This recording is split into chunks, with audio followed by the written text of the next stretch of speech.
This video and all videos on the channel are brought to you by CoolStuffInc.com. So if you're looking to pick up trading cards or boxed games, use the link in the description below and use the code KENOBI at checkout to get 5% off your order. There is no secret to it. I've been playing a lot of Horus Heresy Legions and I really like it. I did an ad integration with them a little while back, a week or two ago, and since then I've played over 20 hours of the game because I think it's probably one of my favorite digital card games. What can I say? I'm just a sucker for like Warhammer and Horus Heresy. The developers reached out to me and asked if I wanted to preview some cards from the update, the new Titan Death reveals. Titan Death is an ongoing thing at the moment. The Loyalist Titan Legions have already dropped, and now we're getting the Chaos Titan Legions dropping this week. I'm going to go through each card real quick, and I'll come back to each one to have a little bit of a chat about how I feel about the cards as a relatively fresh-faced player to the game.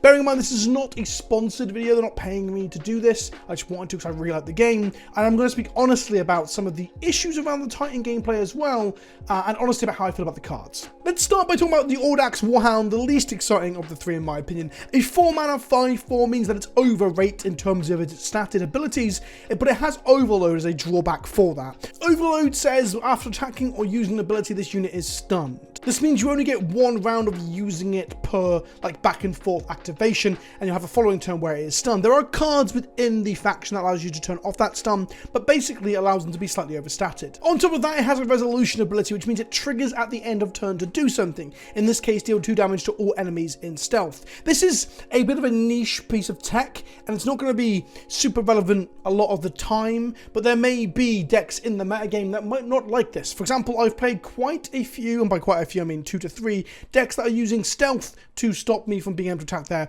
their warlords. I think it's an Alpha Legion deck that does that, or putting stealth units into play with passive abilities that I can't interact with my normal attacks. It's a tech piece that I think is interesting, but it's probably the least exciting of the three, although it might see a bit more play in the upper tiers where stealth might be something you need to deal with more often. Next up is Reaper's Tally, which I don't think is going to be a huge constructed playable, but I do think this card is pretty decent in some of the limited environments. It is 8 mana, destroy 2 random enemy troops. In the Warlord versus Warlord Titan battles, or Titan versus Titan battles should I say, there is not enough room to have multiple units in play. Usually it's just 2 troops when you've got your 4 guns out. That means that this will hit the troops you want it to hit in that kind of mirror. So in the mirror matches a lot better in those limited environments, like the events they're putting on at the moment for Titan Death, where it's a lot of Warlord on Warlord combat.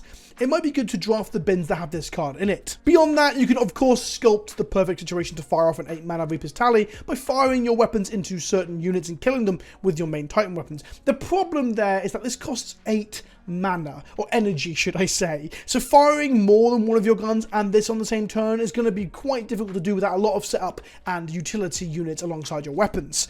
Ultimately, I don't know if I want to see this in my constructed decks, but again, I'm more a Blood Angels and Custodians player than I am a Titan player in the ladder. And then lastly, the most exciting, splashy, and probably the most powerful of the ones we've seen out of these previews. This is a Quake Cannon, Warlord weapon. It's a Warlord Titan weapon. It has shutdowns. That means if it's hit, it gets stunned. The balancing factor for Warlord Titans is that infantry can swarm them and disable the weapons by constantly hitting them with barrages of smaller attacks. It can't attack, obviously, has no attack that, and has the words can't attack, but it has, like all guns on a Titan, a siege ability. So for 2 energy, you can load it on one turn, and for the following turn, you can pay 2 energy again to fire it, and it deals 6 damage to an enemy, and then it stuns the target and adjacent units. This gun is nuts, even compared to the rest of the guns that the Titans have. Comparing it, for example, to the Sun Fury Annihilator, the default gun on the Warlord Titan, on the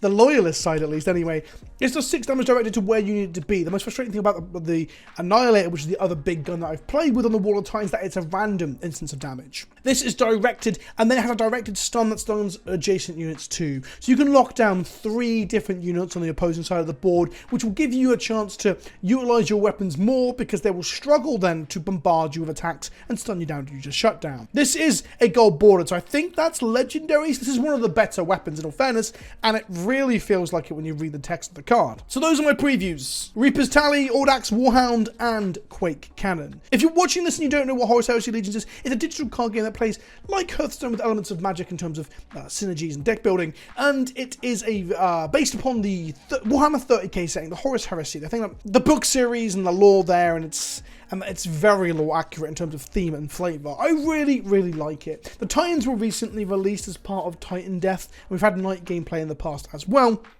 The problem I have with this archetype, as it were, is that they make the games go very, very long. So your average Horus Heresy Legions game is probably around, I find, 5 to 6 minutes, but a game against a Warlord Titan or with a Warlord Titan, or hell, Warlord Titan on Warlord Titan, it ends up being closer to like 15 minutes in my experience, and I think they need to do something to adjust how long the games are going. I get that they are essentially control archetypes, but it really does feel like a slog in some matchups. But even with that stumbling block, I've been enjoying the ladder, I've been enjoying the limited environment, I've been enjoying the solo player raids, playing as the Alpha Legion fighting against the Imperial Fists on the Moons of Terror. Oh no, it's not the Moons, it's Pluto. It's Pluto. Either way, I'm loving the game right now. If you're looking to check it out, there'll be a link in the description below. I'm not just doing this as a sponsored thing. I generally really like the game. Although, that said, I'm not 100% sure on the free-to-play aspect of it.